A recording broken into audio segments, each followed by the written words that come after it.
আমরা মুভিতে বেশিরভাগ সময় দেখে থাকি যে বুলেট প্রুফ জ্যাকেট পরে সমস্ত হিরোরা কিন্তু বুলেট থেকে নিজেদেরকে বাঁচিয়ে দেয়, কিন্তু আসলে কি এই বুলেট প্রুফ জ্যাকেট এতটাই সেফ? একটা পিস্তল থেকে যখন গুলি বেরোয় তখন এর স্পিড থাকে 50 মিটার পার সেকেন্ড, কিন্তু একটা রাইফেল থেকে যখন গুলি বেরোয় তখন এর স্পিড থাকে 1000 মিটার পার সেকেন্ড।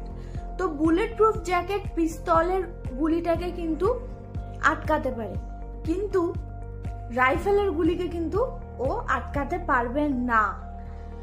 তোমরা যতটা ভাবো যে বুলেট প্রুফ জ্যাকেট এতটা খুব হেভি ধরনের বুলেট প্রুফ, অ্যাকচুয়ালি কিন্তু সেটা অতটাও বুলেট প্রুফ নয়। আর বুলেট প্রুফ জ্যাকেট আমাদের শুধু চেস্ট এরিয়া আর ব্যাক এরিয়াটাকে কিন্তু বাঁচায়, কিন্তু আমাদের হাতের এই সাইড, পা, এইগুলোকে কিন্তু বুলেট প্রুফ জ্যাকেট অতটাও ভাবে প্রোটেক্ট করে না। তো কেমন লাগলো ভিডিওটা অবশ্যই জানিও।